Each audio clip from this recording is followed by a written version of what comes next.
تو وہ شرعی عذر کیا ہیں؟ وہ مجبوریاں جن کی وجہ سے انسان روزہ چھوڑ سکتا ہے اور چھوڑنے کی اجازت ہے، وہ کیا ہیں؟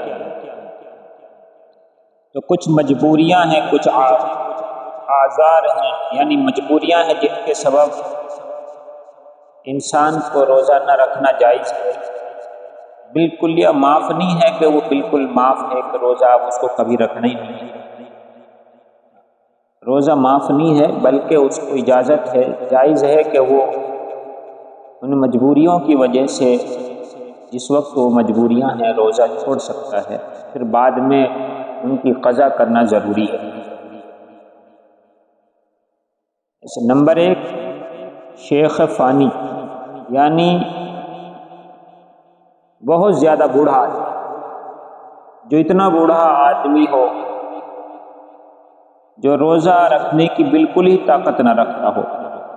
تو اس کے لیے جائز ہے کہ وہ روزے نہ رکھے، اور اگر وہ اپنی موت تک بھی ایسی طاقت اس کو حاصل نہ ہوئی کہ جس کی وجہ سے وہ روزے کی قضا کر سکتا ہے، تو پھر بعد میں فدیہ دے دے، اور اگر اس کو اتنی طاقت مل گئی، وہ اس کے اندر اتنی ہمت اور طاقت آ گئی کہ وہ روزہ رکھ سکتا ہے، تو پھر روزہ رکھنا ضروری ہے، بعد میں قضا کرنی ضروری ہے، پھر فدیہ نہیں۔ دوسرے، بہت زیادہ کمزور آدمی جو روزے کی طاقت نہ رکھتا، پھر جب اس کے اندر طاقت ہو، ہمت ہو، اس کے بعد میں روزہ رکھتا۔ نمبر 3، بہت بیمار آدمی جس کا مرض دائمی ہو اور صحت کی اور اس کے صحیح ہونے کی امید ختم ہو چکی ہو، تو اس کے لیے بھی جائز ہے کہ وہ روزہ نہ رکھے، اور اگر اللہ اس کو شفا دے دے اور وہ صحیح ہو جائے تو پھر اس کو قضا کرنی پڑے گی۔ نمبر 4، حاملہ عورت، جس عورت کے پیٹ میں بچہ ہے، تو اس کے لیے بھی جائز ہے کہ وہ روزہ نہ رکھے۔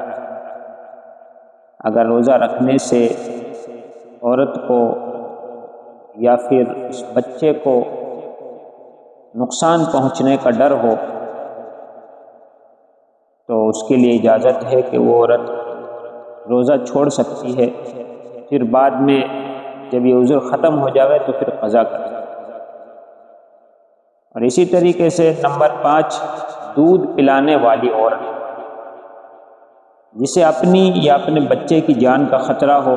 کہ اگر میں نے روزہ رکھ لیا تو بچے کے لیے دودھ میں کمی آ جائے گی، کمزوری کی وجہ سے زیادہ دودھ نہیں آئے گا اور بچہ بھوکا رہے گا، تو اس وجہ سے اس کے لیے جائز ہے کہ وہ عورت بھی روزہ چھوڑ سکتی ہے، نہ رکھے، پھر بعد میں اس کی قضا کرے۔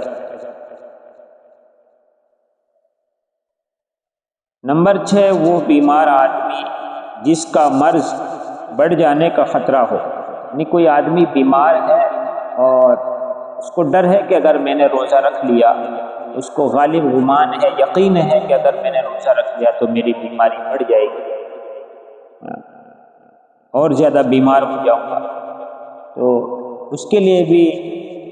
جائز ہے کہ وہ روزہ نہ رکھے، پھر بعد میں جب صحیح ہو جائے تو بعد میں اس کی قضا کرے۔ لیکن اس کے صرف ذرا سا خیال یا ذرا سے وہم کی وجہ سے روزہ چھوڑنا جائز نہیں کہ وہ اپنے من سے ہی فیصلہ کر رہا ہو، اس کو بس ویسے ہی وہم ہو کہ اگر میں نے روزہ رکھ لیا تو میں بیمار پڑ جاؤں گا یا پھر بیماری زیادہ بڑھ جائے گی، تو ذرا سے وہم اور خیال سے تو جائز نہیں اس کے لیے روزہ چھوڑنا۔ ہاں، اس کو یا تو اس کو پکا یقین ہونا چاہیے یا کم سے کم غالب گمان ہونا چاہیے کہ بھائی اگر میں روزہ رکھوں گا تو بیماری بڑھ جائے گی۔ اس کا طریقہ یہ ہے کہ یا تو اس نے اس کا تجربہ کر رکھا ہے کہ پہلے کبھی روزہ رکھ کے دیکھ لیا کہ جیسے ہی وہ روزہ رکھتا ہے تو بیماری بڑھ جاتی ہے، زیادہ بیمار ہو جاتا ہے، تو یا تو اس کو خود کو اس بات کا تجربہ ہو کہ میں جب بھی روزہ رکھتا ہوں میری بیماری بڑھتی ہے، جب بھی روزہ رکھا ہے میں نے جب بھی بیماری میں اضافہ ہوا ہے، تو یا پھر کوئی دیندار مسلمان ماہر ڈاکٹر یہ کہے کہ روزہ رکھنے سے تیری بیماری بڑھ جائے گی، تو پھر اس کے لیے اجازت ہے کہ وہ روزہ نہ رکھے، اس کے لیے روزہ چھوڑنا جائز ہے، پھر بعد میں صحیح ہو جائے تو اس کی قضا کرے، لیکن یہ چیزیں اپنے من سے نہ کرے، تھوڑے سے خیال سے، اپنے وہم اور گمان سے خود ہی اس پہ فتوے نہ لگاوے کہ میری بیماری بڑھ جائے گی، میرا مرض بڑھ جائے گا، میں دیر سے ٹھیک ہوں گا، یہ نہیں۔ اس کو یا تو خود کو تجربہ ہو، اس نے کر کے دیکھا ہو، ایک آدھ بار روزے رکھ لیے ہوں، روزے رکھ کر دیکھا ہو تو واقعی بیماری بڑھتی ہے تو، یا پھر کسی ڈاکٹر نے ان کو کہا ہو، وہ بھی مسلمان ہو۔ اور نمبر 7، مسافر آدمی، یعنی کم سے کم مسافر آدمی کے لیے بھی جائز ہے کہ وہ روزہ چھوڑ سکتا ہے۔ مسافر کہتے ہیں جو کم سے کم 77 کلومیٹر کا سفر طے کرے، یہ نہیں 10-20 کلومیٹر کا سفر کر کے آدمی کہیں جا رہا ہے، بازار جا رہا ہے، 2-4-5 کلومیٹر ہے، 10-20 کلومیٹر ہے، اور اس کی وجہ سے روزہ چھوڑ رہا، تو اس کے لیے تو جائز نہیں ہے۔ ہاں، شرعی مسافر ہونا چاہیے، اور اس کے لیے کم سے کم جو ہے 77-78 کلومیٹر ہونا ضروری ہے، کہ وہ آدمی جو سفر کر رہا ہے تو وہ کم سے کم 77 کلومیٹر کا سفر ہو، جہاں وہ جا رہا ہے، جتنی دور وہ جا رہا ہے، اور جس جگہ جا رہا ہے وہاں 15 دن سے کم رکنے کی اس کی نیت ہو، تو اس کے لیے جائز ہے کہ وہ روزہ نہ رکھے، پھر بعد میں رمضان کے بعد میں قضا کرے۔ لیکن اگر سہولت ہو، بہتر یہی ہے کہ وہ روزہ رکھ لے، تو مسافر کے لیے بھی جائز ہے کہ وہ روزہ نہ رکھے، بعد میں اس کی قضا کرے۔ اور اسی طریقے سے نمبر 8، حیض اور نفاس والی عورتیں، یعنی جو عورتوں کو MC وغیرہ آتی ہے، ہر مہینے ماہواری آتی ہے، تو اس کی وجہ سے بھی روزہ نہ رکھیں، رمضان کے بعد میں قضا کریں۔ اور نفاس کہتے ہیں کہ ڈلیوری کے بعد جو خون آتا ہے، اس وقت بھی عورت کے لیے جائز ہے کہ وہ عورت اس وقت بھی روزہ نہ رکھے، اس کے بعد میں جب صاف پاک ہو جاوے اور اسی طریقے سے خون بند ہو جاوے تو اس کے بعد میں ان روزوں کی قضا کرے جو چھوٹے ہیں۔ تو یہ مجبوریاں ہیں جن کی وجہ سے انسان روزہ نہ رکھنے کی اجازت ہے کہ وہ روزہ نہیں رکھ سکتا، تو جائز ہے، لیکن یہ بالکل یہ معاف نہیں ہے کہ بھائی بالکل ہی معاف ہو کہ اب روزہ رکھنا ہی نہیں ہے، کبھی بھی نہیں رکھنا،